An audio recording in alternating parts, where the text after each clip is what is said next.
Welcome to the Cynthia Manion Show. I'm your host, Cynthia Manion, and tonight we're talking about reinvention, resilience, and the power of helping others tell their stories. Yes, imagine leaving a 28-year career at the very top of your game as Senior Vice President of Operations for Coldwell Banker, as you know, one of America's most prestigious real estate brands. And now imagining building not one, but two entirely new, successful careers from scratch. Yeah, our special guest tonight did exactly that. She became known as America's LinkedIn lady, and this is before LinkedIn was really a thing, producing over 650 radio shows and reaching millions of people with her expertise in social media and professional networking. Today, she's the executive editor for the Mark Victor Hansen Library. Yes, that Mark Victor Hansen from Chicken Soup for the Soul. And she's been directly responsible for launching just over 100 books in just 4 years. Can you imagine? Yeah, that's a lot of work, a lot of dedication, a lot of details. She's a writer, a consultant, a speaker, and a champion for entrepreneurs who want to get their message out to the world. Her journey is a masterclass in being adaptable, having courage, and having the power of following your purpose. So please join me in welcoming the remarkable Carol McManus to the Cynthia Manion Show. Oh, yeah, that's fabulous. Thank you so much. That was I was wondering who you were talking about during the introduction. Oh, Carol, it is you. It's been a journey. So fabulous to have you on the show. You look terrific. Thank you. I have known Carol, and I was just thinking 6, 7 to 8, 8 to 9 years now. I started working with her in, I guess, the early 20s. And I officially met her in 2022 at an event that she ran, the Milford Readers and Writers Festival. So we have a couple of fun pictures from there. Here's my ticket from that event, as a matter of fact. Yep. It was quite a wonderful thing. And I went and stayed up in a hotel that you recommended, Tom Quick. It was enchanting and old and had a ghost in the other room. And the whole area was just a charming little town. If you haven't been to Milford yet, are you still doing those festivals? Yes, we are. We're already starting to plan 2026. Oh, so guys, if you're in the area, last year was our 10th year. 10 years. So we're going on number 11 is this year. Wow. Hi, Robert. Thanks for joining us. We appreciate your support. And here she is in action, supervising behind the scenes. And this is at the festival in 2022.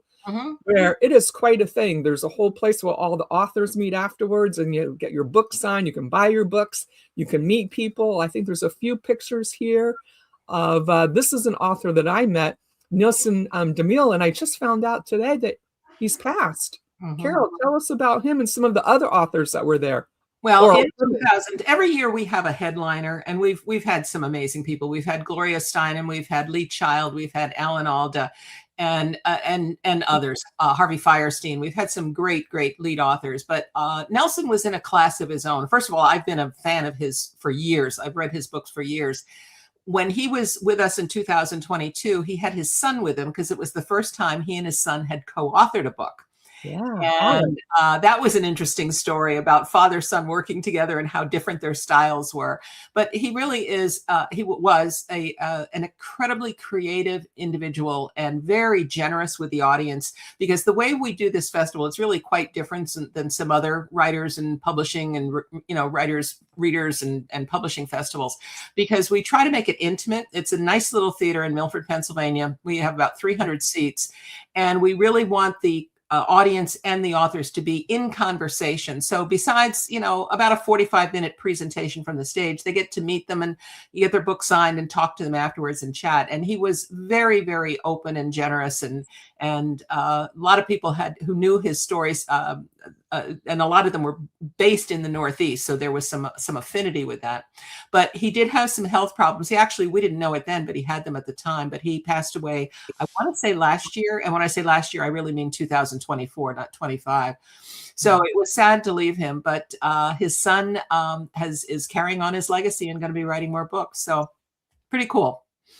That is so cool. You've met amazing authors. Who else have you met that? Oh, God. We could spend the rest of the hour just talking about the authors. But if anybody is interested, because we're already planning for the 2026 festival, this is always in September. And Milford, Pennsylvania is just a sweet, sweet town to visit. It's the second weekend, or actually third weekend, maybe in September, like the 18th, 19th, I want to say, or look on your calendar. It's that weekend. So we don't know who our headliner is this year, but there's a whole archive there. So if people are interested in the types of talent that we've had in the past, I named a few. We try to go for variety of both topic and interest, everything from biographies to historical fictions to straight fiction, to memoir. We want to appeal to a very, very broad audience and really bring readers and writers together, because the older I get, the more I realize, Cynthia, how really critical the written word is, because that is, for every one of us individually and for the world at large, that's our legacy. Whatever is going on in your life, in your head, in your heart, you put it down on paper, and that's something you're leaving behind for generations to come. And people get discouraged. There's a lot of competition out there, but there's a place for every book, and every book has readers, and you just have to find your readers. Yes. Or your publisher. Or your publisher. Or your light to get you through. Because that's how I met Carol. She was the backbone behind getting my 2 books that are available on Amazon and helping me get them to be Amazon bestsellers. Absolutely. So these are available on Amazon. And I also had a wonderful time last year doing the audibles for both of them. Mm-hmm. And also, it's 2025. This one is also available now in Spanish. Yep. Both ebook and audiobook. So it's wonderful. So we had a great time working together. But let's get back to 2007. You're the Senior Vice President of Operations at Coldwell Banker. And after 28 years, like when most people are going to just ride into retirement and not live their legacy, you said, it's time for me to do something completely different. So what made you do that? Well, it's a great question, but if people are tuned into economics and they roll back that clock of what was happening, not so much in 2007, but in 8 and 9, that was when we went off the economic cliff, if someone will remember. And what was happening with me, we had already started, again, being a large company and part of a larger company with 5 brands. The 5 brands combined owned about 25% of the national market at the time, every listing or sale in the United States. So we saw trends long before others necessarily saw them. And we could see that the bubble was about to burst, because real estate had been in a bubble for almost a decade. And what was happening was we were downsizing by attrition, by, sort of, I called it picking feathers off the duck, eliminating cubicle positions. And I really had a very, very blessed career. I did a lot of wonderful things over those 28 years, and I will always be eternally grateful. But I realized that if the company was at some point going to have to make some very, very tough decisions. So I went to my boss and said, I want to put my name on the list, because when you have to, at some point in time, the big guys in the corner office are going to ask for some serious payroll to be cut here. And I want you to know I'm okay if you put me on that list. And he freaked out. Because he and I had been friends for most of that 28 years. And he had fought very hard to get me to the corporate offices from other positions I had held. And long story short, it's not an important story, but when the time came and that they knocked on his door and said, okay, you got to get serious now. He said, did you mean what you said? And I said, I absolutely did. And I had already started to put a plan and an idea together that I wanted to be a coach and consultant and use part of the skill set that I had built up over those years to really be on my own. So I was totally okay with it. And it was most people, trudge to the parking lot. I danced to the parking lot, not because I was unhappy with the job, but because you said it, Cynthia, it was because it was opening up the chapter to a new part of my life. And I was still young enough to say, hey, you know what? I can have another career here. Now, what's really funny, and this really leads into that second career, when the cliff came and the economy fell apart, I had a very strong skill set in coaching and consulting. I was a certified executive coach and life coach. I'd done obviously a lot of things in the business world, pretty much every seat, franchisee, franchisor, company owner, operations, training. I mean, there wasn't pretty much anything I hadn't done. But when everybody else was being downsized in 2008, everybody was a coach or a consultant. And I was transitioning out of, an industry that I had been in for a very, very long time, but my skills were agnostic. So, but I also didn't have a network outside of that because I had been in this cocoon for a long time. So a friend of mine said, Carol, you need to be on social media. And I said, great. How do you spell that? And again, put it in perspective. The only two players, LinkedIn was there, but it really hadn't gotten big traction. And then the other two that were in competition, this is 2008, was MySpace and Facebook. And MySpace was the #1 social media site. So again, I want to put this in perspective for people. So I followed my friend's advice. I got on every social platform out there. I started, networking and just sort of bumbling my way through because nobody was teaching us how to use it for business. There was a lot of be on Facebook and share, pictures of the grandkids, but there wasn't a lot for business. So what happened was I gravitated naturally to LinkedIn because my consulting business was in the B2B. And if you don't know that phrase, it's business to business space, as opposed to business to consumer, which would be retail and, restaurants, those kinds of things. But I was in the business to business space. And that's where a lot of my peers from over the years hung out. So I very quickly built my business because I had one goal, and that was to replace my income in the first 12 months. And it was a substantial income. LinkedIn did it for me. And just to share a quick war story, and this is not to brag at all, but to encourage people of what's possible. One of the people I reconnected with was someone that I had worked with at Coldwell Banker. We were in different roles, but we knew each other back in the very early years. We're talking the early 80s. I had not talked to the man in 25 years. I saw him on LinkedIn and we just sort of hey, I just wanted to catch up.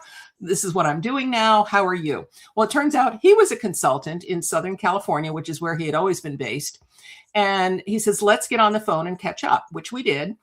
And in the course of it, as he was learning what I was doing and of course, knowing what I had done over the years, he said, Carol, I have a proposal for you. He says, because he had a very successful consulting business in Southern California, but he said, I don't travel anymore. If it ain't in Orange County or maybe Los Angeles, if it's a really important client, or San Diego, he says, I don't take it. He says, I have a client with a division in New York, in Manhattan, who really has been begging me to take this job, and I have no interest in it. He says, if I refer it to you, would you pay me a referral fee? And I said, of course I would. So he made the introduction. I got in touch with this client, and I'd been on my own now, probably maybe 3 months, maybe 3 months. It turned out to be a 6-month, $50,000 engagement. I paid him a 10% referral fee, which is what he asked for. He was thrilled. And that was a substantial piece of how I got my business started because it gave me that ground, that footing. Mm-hmm. But what was so amazing to me was it was reconnecting with somebody from my past who I, again, hadn't talked to in 25 years. And we reforged the relationship, built the trust again, made a referral, and it turned into real business. So I really then sort of let the other social media sites sort of take their place, but my focus was on LinkedIn, not only for myself, but also I was beginning to do speaking. I was living in Fairfield County, Connecticut at the time, and I was live networking at the BNI chapter, a Business Network International, and I was going to local networking events. And what was happening was I was looking for business to consult in to help them I was focused on small and medium-sized businesses. And people were saying, yeah, that's nice. I don't need you as a consultant. Teach me about this LinkedIn, or teach me about this social media stuff. So I realized there was a whole new opportunity here. So I was invited to speak at a conference through another connection in in Las Vegas. And this is a funny story too, about how brands can find you as opposed to you finding a brand. I had been on stage and I was talking about social media for business. This was a professional audience, and gave some tips on what to do and how to basically network online if you're not at a BNI meeting or going to the local chamber meeting. Mm-hmm. And I was in the ladies' room afterwards washing my hand, and this woman turned to me. She couldn't remember my name to save my life, but she pointed to me and she says, "Oh, you're the LinkedIn lady." And it was like, ding, ding, ding, ding, ding. So I ran to the phone. I picked up the phone and called my coach. And I said, "What do you think about this?" And he says, and he starts Googling it and said, "You found your brand, because nobody is owning it." Because you had Mari Smith, who owned Facebook at the time. You had Guy Kawasaki, who owned Twitter at the time. These were like the big voices teaching people about those sites. Nobody was teaching people how to use LinkedIn. So that evolved into more speaking opportunities. It evolved into the radio show, which I started in Greenwich, Connecticut, and then went national, actually global, through internet radio, and did a lot of speaking. And that was a good 10-year run of helping people build their social media. And then as all things come to an end, it wasn't because I didn't love doing it, but by then the world had matured and people knew more about what they were doing. And I was following other opportunities, which we can move to that in a few minutes, but that led and opened the door to what is now my third career. So that's the whole story about social media. But I thought the history lesson of what the world was like in 2008 would be amusing to people, because we forget. And relationship capital. And relationship capital, which continues today to be probably, I think, my greatest asset, because and anybody's asset, not mine. It's not about me. It's just, you really have to think about who you know. And the beauty of LinkedIn, it's not just who you know, it's who they know. And that's what really matters. See that LinkedIn? You might want to take this little piece and use it for your advertising, because the woman said it. And talking about capital relationships, and we've got Tim Gillette here, who said, "Oh my goodness, it's Carol. This is awesome treat to see you both together." Hi, Tim. Thank you for joining.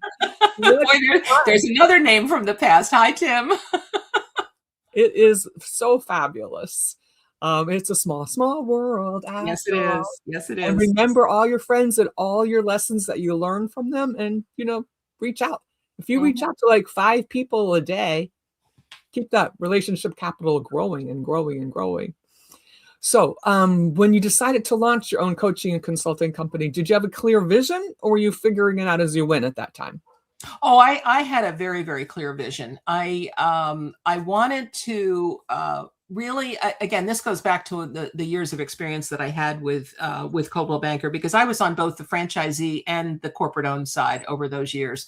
Mm-hmm. And working with franchisees is a privilege that I think everybody should have once in their lifetime, because they invest in a franchise. And when I say a franchise, Coldwell Banker, had a franchise division. Century 21 had a franchise division, but you've got Jiffy Lubes and Subways, and there's all sorts of franchise opportunities out there.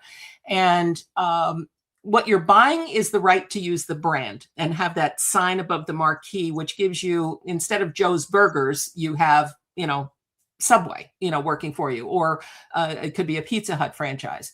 But but you're still your own business owner. You're a small business owner with all of the same aches and pains. You have to pay the rent. You have to meet the payroll. You have to be a manager and a leader and a janitor and all of those other things that go into it.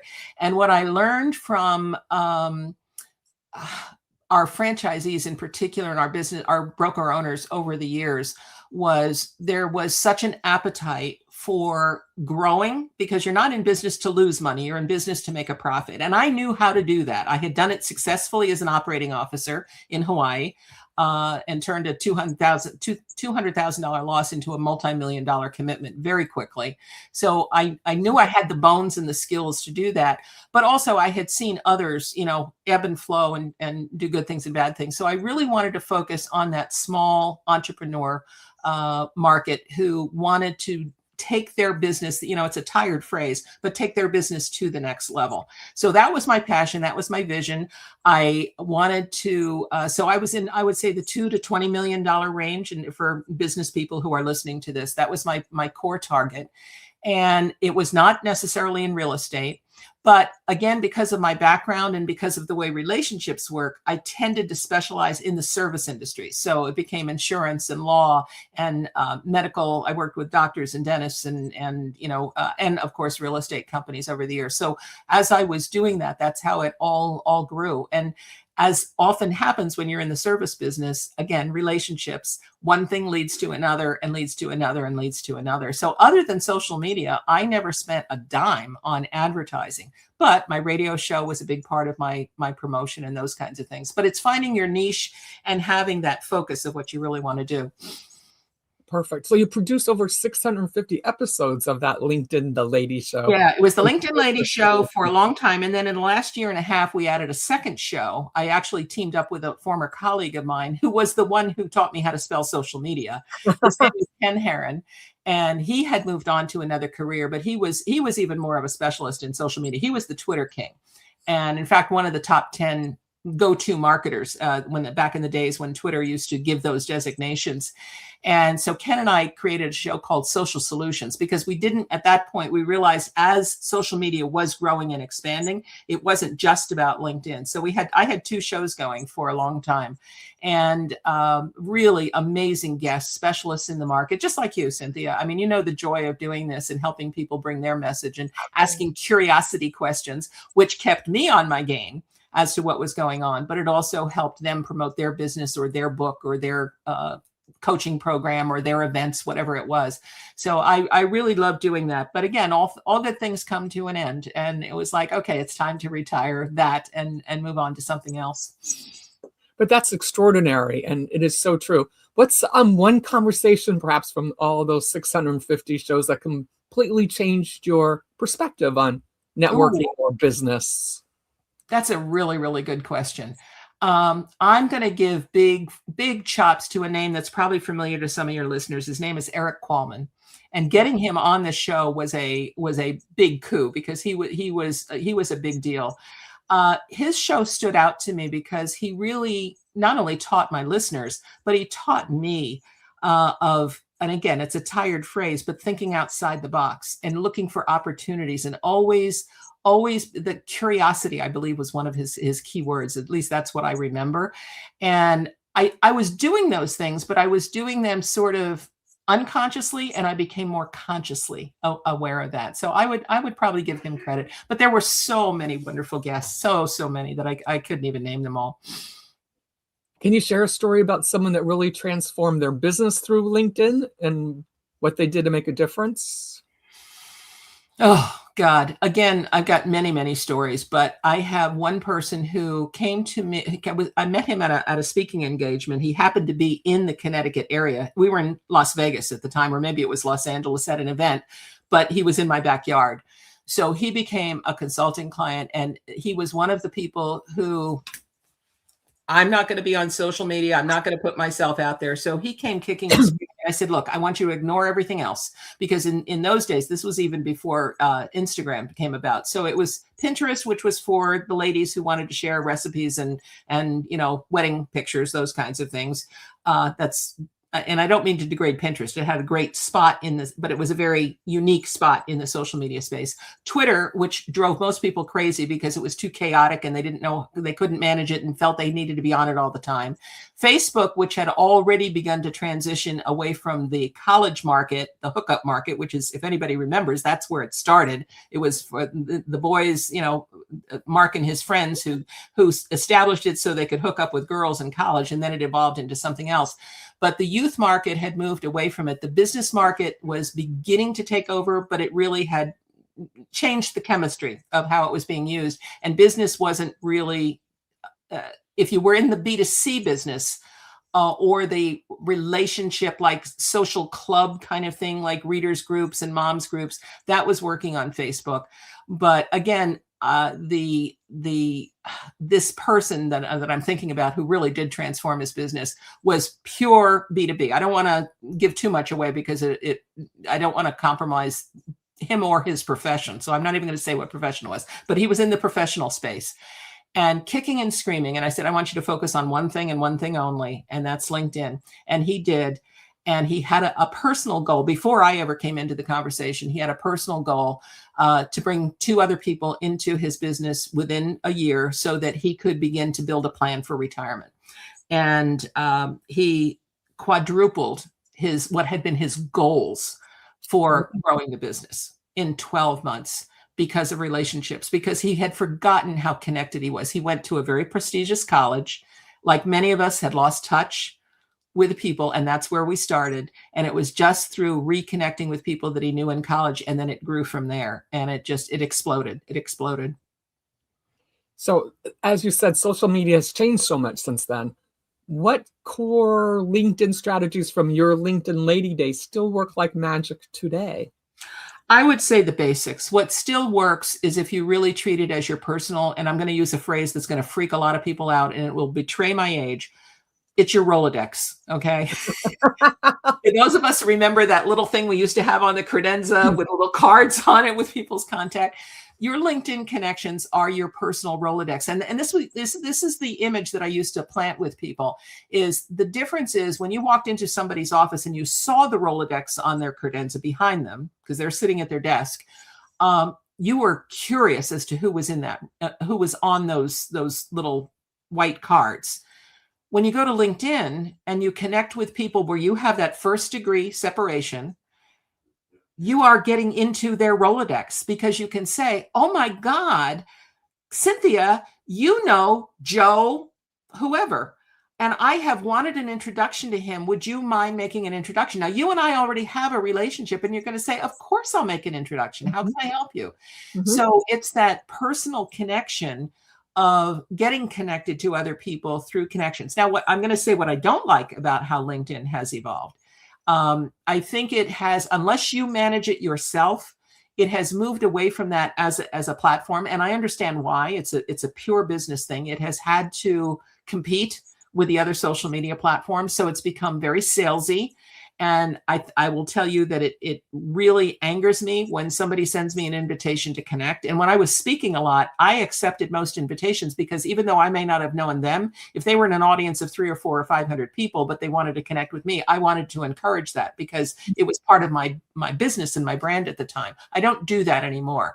But what has happened now is you get an invitation and say, oh, I'm friends with Cynthia, I'd like to connect on LinkedIn.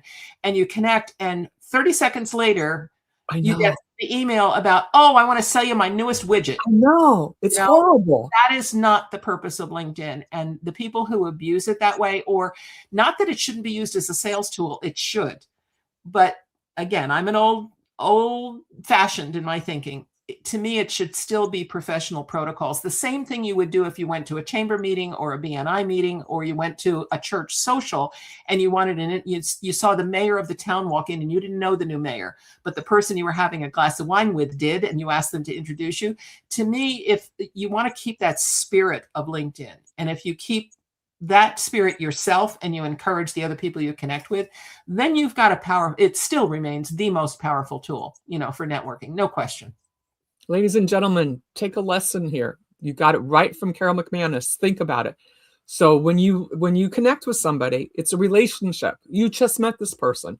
It's like sitting in their living room. So you met them at church. You don't just jump in and start going, blah, blah, blah, this is what I sell.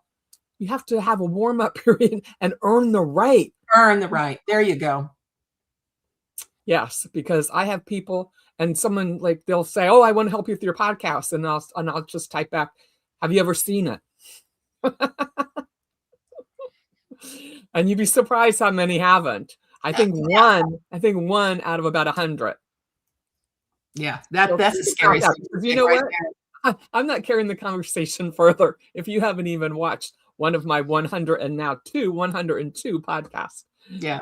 I'm very interested in growing and getting better and tips. However, if you don't even know what it is, it's off. So looking back at the 9 years of teaching LinkedIn, besides that, what other mistake are professionals making that they still make today or that you have a word about? If you keep yourself and your business the best kept secret in town. Uh, Mm. and again, that networking, relationships, getting out there, meeting people, connecting with the right people. I mean, there is no magic bullet, whether it's marketing a book, which we'll get to, and we'll talk about books, or whether it's marketing your business or marketing your personal services. You have to put effort into it, and effort doesn't necessarily mean a lot of money. This is the other fear and the issue that I faced a lot with the small and medium-sized businesses, who some think very expansively and some think very controlled and conservatively. I'm trying to think a nice word, conservatively. So they don't want to spend money to make money. And again, I'm using a lot of really tired cliches tonight, so I apologize to your audience. But you do have to invest something. You have to invest resources in order to get your word out there. And if you don't, then you're sort of leaving it to chance for either other people organically to do it for you, or to probably figure out how you're going to close your business down in a couple of years, because that is why a lot of businesses fail, whether they're, restaurants or, small boutique shops, or whether they're Jiffy Lubes, because they don't put the work into it. And you can't just rely on the brand. You can't just rely on word of mouth. Now, all of those are important, but they alone aren't going to do it. So and finding that right solution, marketing is the biggest challenge for everybody. And it always has been, but it used to be very money driven, because if you didn't have a budget for TV and radio, remember those days, Cynthia? If you didn't have a budget for TV and radio, you basically were sunk. That was the philosophy. And then maybe if you were in a different class, like in real estate, you had to have the newspaper budget to be able to advertise your houses in the newspaper. So there's different iterations of that. But again, even if you say, well, I'm going to put all my efforts into social media, that's fine. But how are you going to do that? Are you going to do it yourself? Are you going to pay somebody to do it for you? Are you going to invest in advertising to promote what you're doing? And you can advertise on all of these sites. Are you going to add content and valuable content? Or are you just going to put up funny memes, or just, comment on what other people do? So and let me go to Facebook for a minute, because that's another one where I think has sort of derailed the business community and how to use it. And part of that's Facebook's fault, because they've changed the algorithms and they really make it hard to connect and be seen unless you are spending money. But again, it's a business. I understand that, and I respect that. But you have to learn how to play within their playground. You have to figure out what you are going to do to get to the people you want. And with Facebook, you can manage a very manageable budget, whatever. And I don't care if it's $30 a month or $3,000 a month. You can manage a budget that works for you and be very specific about targeting where that goes, whether it's by zip code or by demographics. They're really good at that, but you have to take some time to do that. So is it all money? Maybe not, but it does take effort. And that's where a lot of people just won't put the time and effort into it. But it works when you do it. Is social media the only place to to promote and market? No, of course not. There's other, park benches still work in some areas, and billboards work in some areas. So it really depends on where you are in the country, who your target market is, what your business is, and how smart you're going to be in how you invest your time and money. Excellent. Let's talk about the next chapter. Yeah. How do you connect with Mark Victor Hansen, the legendary co-creator of Chicken? Oh my God, Mark and his wife Crystal are just two of the most extraordinary human beings on the face of the earth. This is where I have to tell you, Cynthia, when I met Mark, which was through another person, I really felt like I'd fallen into the honeypot. And so the quick story to answer your question, again, it started with a consulting. In fact, it started with somebody that I was working with on the Milford Readers and Writers Festival, who knew another gentleman who was looking for ghostwriters. And I have always been a writer. I did a lot of writing and publishing within my corporate life, which never met the light of day. It was always within the brands and the family. But I've always been, my avocation has always been writing myself. No matter where I lived in the country, and I've lived all over, I was always writing. I'd always belonged to a writer's group, and I was just always working on my craft. I would attend, in my free time, I would attend conferences to improve on my craft. So it was always in my DNA. Mhm. So when she approached me, she says, "Hey, I have a friend. I was just at an event and he's looking for ghostwriters. Do you know anybody who might be interested?" And I thought, well, hell, I know how to put a sentence together and I have some time now because I'm totally on my own. I'll connect with him and see what happens. And I did know some people that were interested in ghostwriting. So it started that. It started doing some ghostwriting, but which quickly evolved into, when he found out what my background was, into more, helping with my title was different, but it was basically similar to what I'm doing now. I think I was senior editor. But he was managing the clients, but I was managing the books. So I found the writers, I managed them and the editors and got the guts of the books written. And again, whether it was fiction or nonfiction, it didn't matter. And it was through him that I met Mark and Crystal, who were starting their brand. And anyway, the details, are unimportant. But what happened was I ended up working for Mark and Crystal in 2022. They launched it in January, and it has been just a real dream since then. It's been a tremendous opportunity because Mark is well known. Anybody who knows Chicken Soup for the Soul and the books that he and Jack Canfield produced together. He retired. They sold that brand a number of years ago. And Mark has continued to write. But Mark is one who, in his deepest place of his heart, really feels everybody should have a book and everybody has a message to put out there to the world. And he really genuinely believes that. So he started a hybrid publishing company to be able to help people get their book to market. So we have been doing ghostwriting, editing, and basically I called myself the shepherd. So my job was to work with the clients like I did with you, Cynthia, work with the writers, supervise the writing, the editing, the layout, the design, and took them right up to launch and to get their books launched for a successful, Amazon introduction to the world. And then I back away because I'm working with other clients. But that's been my dream job for the past. And it feels like everything I did in my career sort of serendipitously led up to this. It's the most fun probably that I've had in a very, very long time. And I have become a believer like Mark. I really do. Everybody has a book. It's just a matter, what is that book and what is your legacy? And we have a few clients who really don't even care about publishing. They just want to put the words down on a page as a legacy for their families. It's for their kids and their grandkids and the future generations. And that's a legitimate reason to write a book. So it's a fun ride. It's funny because my son wants me to write my autobiography, and I've got notebooks and notebooks full, and I look at it and I go, no, I couldn't put that out. No, I couldn't put that out. And he goes, but Mom, you're the only one who has the history of the whole family now. Everyone else is dead.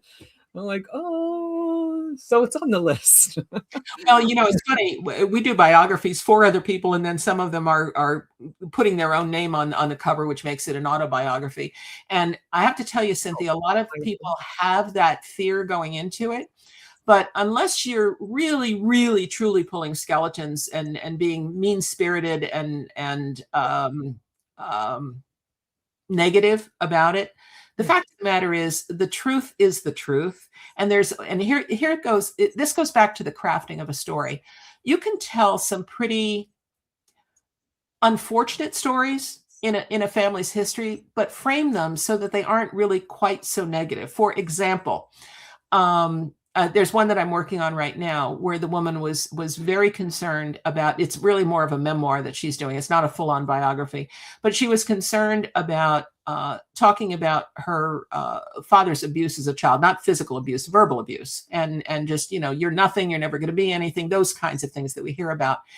And the way we are framing it is that what was unfortunate was that was, number one, the thinking at the time in his generation. She's an older woman, so her father was of an even older generation. That was the thinking of the time, and how a lot of fathers taught their daughters, and they thought in their hearts, they thought they were helping by encouraging you and sort of, prodding you and in their own twisted way, thinking that was positive.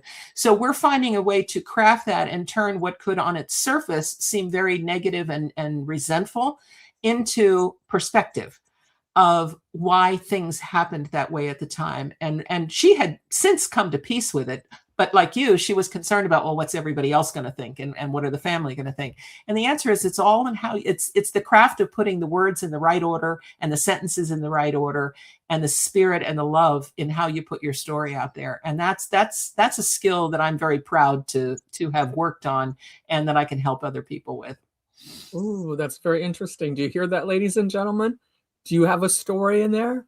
Is there something that your generations in the future will not know about unless you tell the story now? Mm-hmm.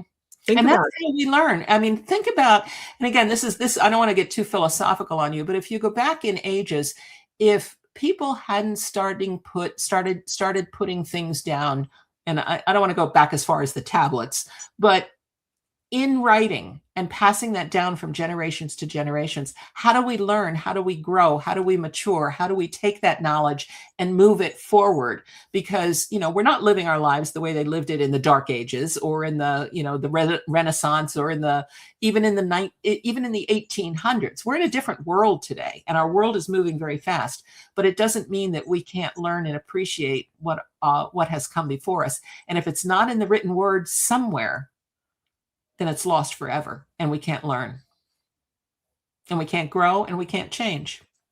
Yeah. So you've done over 100 books now in 4 years. We got about 60 in process right now. So it's over 2 books a month. So what's your system? How do you maintain that pace without burning out? Well, it's a lot of work, but it's sort of it's an assembly line, because nothing all happens at once.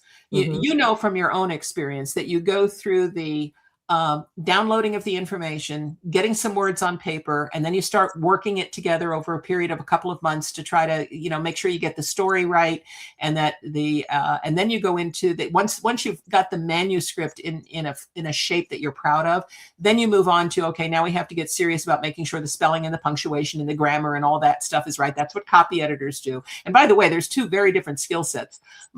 My writers on the front end are the creative. You can give them a story, and they can, and fiction in particular, but even with nonfiction, and they can put those words on a page out of seemingly nothing or very little. But a copy editor who is hardwired very differently can't do that in a million years. But what they can do is they can read a manuscript and find every single mistake and fix it. So on the front end, I don't even ask the writers to worry about that, because usually they're terrible at spelling and punctuation. And that's just not their skill set, because they're the finger painters. They're out there, creating the joy, if you will. And then we have the fixers on the back end. So the assembly line is different skill sets. And then once you get to that point, then you need that graphics person who has the vision of what the cover is going to be and what the interior layout should look like. From yours, we worked very hard on that to get it the way you wanted. And those beautiful covers, speak to what the Black Pearl and Savannah Seas are. And those were labors of love, and they really speak to the story. And then we move on to the practical side of getting the book published. So it's really, there's different things happening at once. And when you get to launch, how intense it was when we were getting ready to launch. So when I'm doing a launch, that usually for 2 or 3 days right around the launch, that just everything else is eclipsed, because it takes that kind of concentration. So it works. And having a good team to work with. I mean, we have a good team of writers and editors. Mark and Crystal are very, very actively involved in the business. And we just all work together. Charlotte Frost, hello. She says, hey, Charlotte. Oh my God, there's a name from the past. Yes. Charlotte, you worked with me. I worked with you when we were with that predecessor that I talked about. Yes. Fun. And Charlotte's recently written 7 children's books. Oh, congratulations. It's the Frog series. I actually have the whole series right over here. I pull them out. But since it's your show, what's the biggest myth you've had at best for aspiring athletes when they walk through the door? Like, what do they have in their mind that doesn't work? Or how can you inspire them to get their story out? Well, are you talking about the production of the book or the success of the book? Because that's sort of, my head was going in 2 different directions. Let's go with aspiring first, and then go to. Okay. It's really digging deep, because most people don't wake up every day saying, I think I'm going to write a book today. It's a process. There are I do every day. yeah, there are some who do that, but again, a lot of our clients are really very, very successful, busy business people and professionals. They don't have time to sit at a desk or sit at a computer and punch out a book. So teasing that information out of them and getting the vision of what their message to the world is. What is the message that you want to get out there? Now, in a nonfiction book where you're talking about your business success, I'm going to say it's a little bit easier because it's more specific and it's more granular. For those who gravitate more to the fiction market, it's really taking what are your 3 key beliefs and what do you want people to take away from this, and then crafting a story around that echoes them and is inspired by their experience, but not necessarily their story. And that's particularly important for people who really have no interest in putting their story out there, but they want the lessons of their story to be learned. So we take it and we run with it in the fiction space. So I would say having that fear, that anxiety, that excitement, and that commitment to try to tease that together so that we can actually create a book.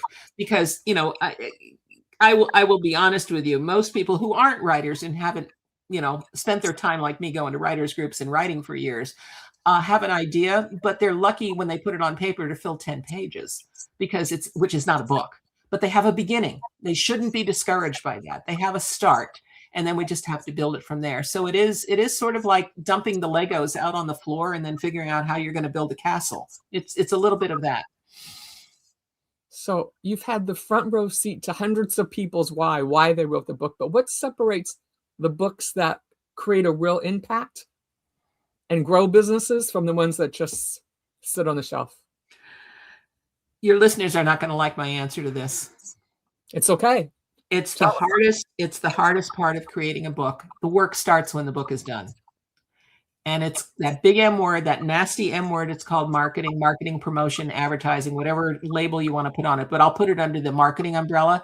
There is a lot of competition out there, and a lot of people creating books. And as self-publishing became more and more popular and more acceptable, there's a lot of people putting out books on Amazon every day. They aren't necessarily, they're not going to be in Barnes and Noble, but 80% of the public buys their books on Amazon. So that's where your real competition is.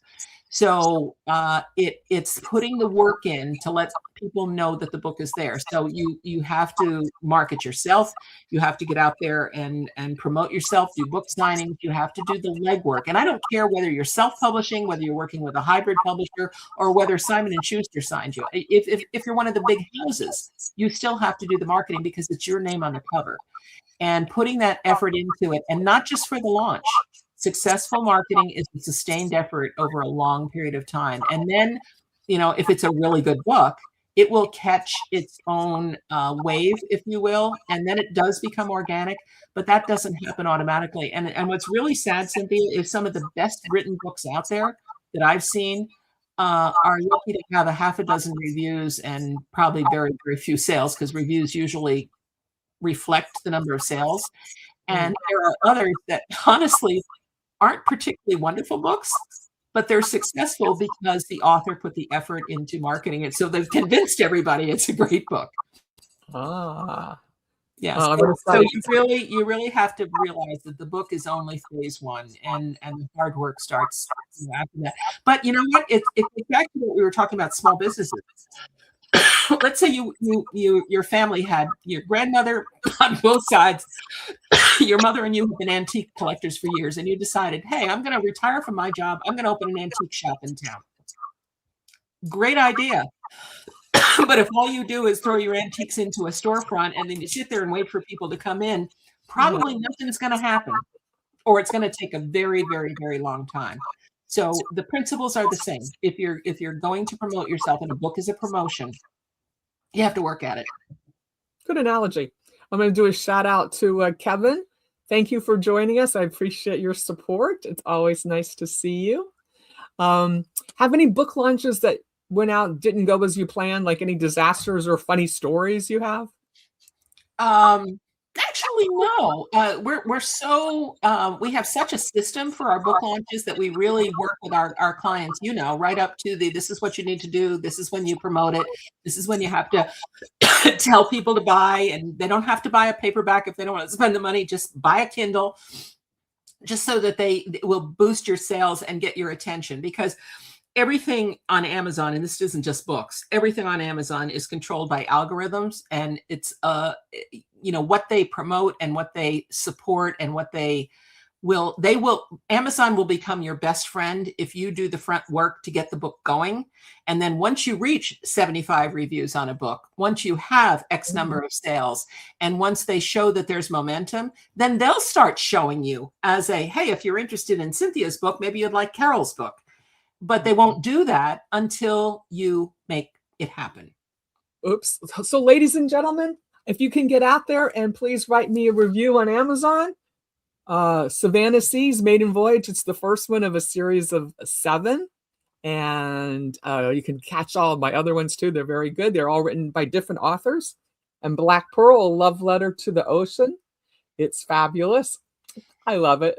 And it's also available in Spanish. And they're both on Audible. So be really quick and then jump into Amazon. Because now she just told me 75. My target's been too low. So I'm going to reach out. Reach out and touch somebody. And that will help you not only with people recognizing it and say, oh, well, there's people that are interested in this book, and then they'll read the reviews. And by the way, don't panic if somebody doesn't give you a great review. You don't actually want all 5 stars reviews, because because it looks disingenuous. Yeah, I mean, we're human beings. We're critical. That's the way we're hardwired. A lot of people just can't give a 5-star review. They'll give you a 4. So when it's all measured together, you come up with a 4.3 or a 4.6 or a 4.7. You do want to stay above the 4.0. I will say that. You really want to. That should be a bar. But don't worry about not getting all 5 stars. But that will not only help other readers make a decision, but it will also help Amazon help you. And that's, again, Amazon is the 800-pound gorilla out there. We can't deny them. Oh, that's a good tip. And I'm glad you told me, because I actually said, if you didn't like the book and you're not giving me 5 stars, don't give me one. Well, you got to change your script a little bit. Thank you for the lesson. I appreciate it very much. So with all the books you've helped people bring into the world, have you written a book? Do you have a book out there that we can it's so funny. For the past 4 years, I run 2 writers groups in my spare time. That's my avocation now. And they're all publishing, because I worked so hard to help them get published. And I have 2 mysteries and I have published 2 nonfiction books, one of which is being rewritten right now. And then I have 2 mysteries, which are completed and just really need a really deep edit. And then they can go to layout.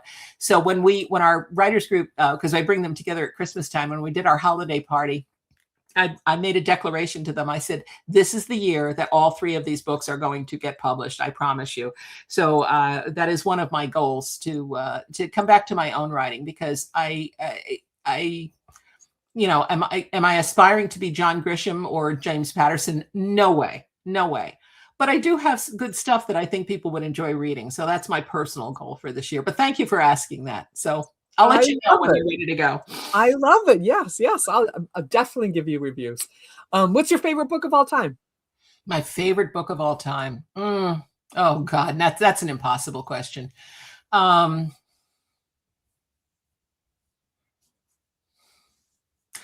probably have to put The Alchemist very high on the list. But I have to tell you, I have a new one. And and if you don't mind me doing a promotion for one of our recent clients, please do. We just published a book in November. It's called Our Moment. In fact, I might. It is called Our Moment. The author is Michael Clark. Michael is a Brit who happens to live in Dubai, but he is an AI expert. I can real quick read this. He's an author and industry pioneer who believes the world's greatest untapped resource is human potential.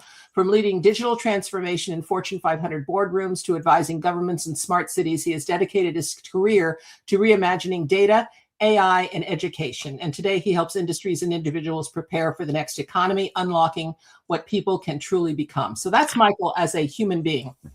The book that he wrote, and I was really the developmental editor helping him. He did the writing on this, and then I coached him on this. But this book is something that we're all grappling with today. It's about artificial intelligence, but in a very different framework. It's an allegory. And the main character is a young boy. You're not really sure how old he is, maybe 15, 16 years old, but he's going through life searching for his identity, and his identity is disappearing because of the way data is being managed. And so in the course of the book, Michael built in different characters who coach him and teach him and bring him to a new awareness of how we as human beings today in the 21st century can control our data and really play nicely in the sandbox with artificial intelligence. It's an extraordinary book. It really is new. I think it's going to be one of these slow burn books. I think it's going to make a lot of people different. But if you go and look at this one on Amazon and look at the reviews that have already been written, he only has a few so far. But if you look at those reviews, it will say much more eloquently how strongly I believe in this book. So this is going to be the next time you ask me that question, I'm going to say our moment. Because okay. I think it's something that's going to change the world in an area that is really frightening to a lot of people right now, meaning artificial intelligence. Yes, excellent. That's the big buzzword of the day is AI, and I can't wait to pick that book up and read it. I will put it up on my list, moving it up to the top 10 of the list. There you go. But it can't just sit on the nightstand. You actually have to read it. I'm currently reading 2, as a matter of fact. Yes. Best business advice you've ever received. Best business advice I've ever received. Don't stop till the game is over. Because it's never over. That's the ... It's never over. So many people, and I saw this in my consulting practice, so many people give up when they're on the 10-yard line. They've worked so hard to get, I'm using football metaphors, to get down to that point where they're ready to score, and then something either stops them, whatever. It could be they run out of financial resources because they either ran out or they mismanaged them. They get scared. They have problems in the business. They don't like dealing with people. I've had people say to me, I'd love running a business if I didn't have to deal with people. So well, guess what? That's the world we're in. But that to me was the best advice I was ever given. And it's what I've tried to pass on to my clients over the years is you got to stick to it, and make sure you get to the finish line, because there is a finish line. And along with that, I would say the other big advice is always, and Cynthia, you're living proof of this. You got to dream big. You have to really, really put your aspirations and your goals out there, and don't keep them to yourself. Talk about them. You don't have to say, well, my goals for 2026 are 1, 2, and 3. It's more just circulate what your intention is, what you're thinking, what's in your heart, what's in your mind. Say, what if, I could, or what do you think about this idea? And when you put those little sprinkles out into the universe, I got to tell you, they manifest themselves in really amazing ways, because somehow people grasp those little sprinkles and they call you back sometimes months later and say, Cynthia, you said something to me 6 months ago, and I was talking to this guy, and I need to connect you with them because I think you're exactly what he needs or what he's looking for. And it's like, all of a sudden things begin to happen, but you can't keep it to yourself. You can't, because we live in a world of people who help people. This goes back to what we talked about at the very beginning of the show, Cynthia. It's all about relationships. And not using people, but celebrating people and always thinking about them first. What can I do for you versus what can you do for me? You can't come at relationships with a selfish motive. That will come later. That's why the whole LinkedIn thing we were talking about, you said it so beautiful. You have to earn the right to sell me something. And I'm open to buying. I was in the sales industry for a number of years. But you never sell a house. You help people make a buying decision to buy a house. Totally different shift in mindset.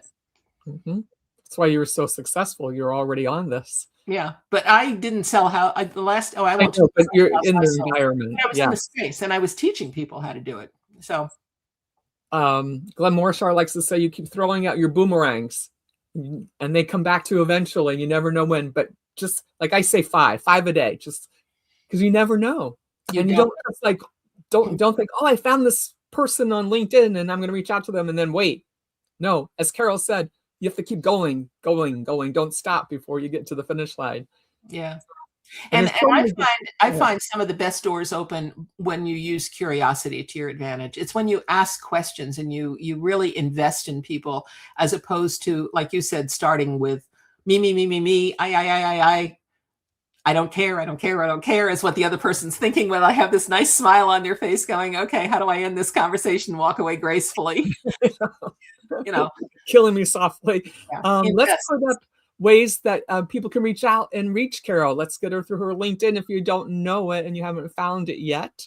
Carol McManus, here she is, linkedin.com, Carol McManus. And there's some very good information in there. And we've got her on Facebook, facebook.com, Carol McManus. I'm not as active on Facebook, but if you do message me, I will see that. I'm not one of these people who's on Facebook every day. LinkedIn is her number one preference. And then you've got Carol Mark Victor Hansen Library.com. Yeah, and that's my direct email. And if you have any questions, if you want to know about what we're doing at the library, I can certainly explain that to you. I'm not here to sell that. That's not, that's not appropriate. But I do know a lot about the publishing industry. And I've had people reach out and say, hey, I really want to do my book myself. How do I do that? And I'm happy to point you in the right direction.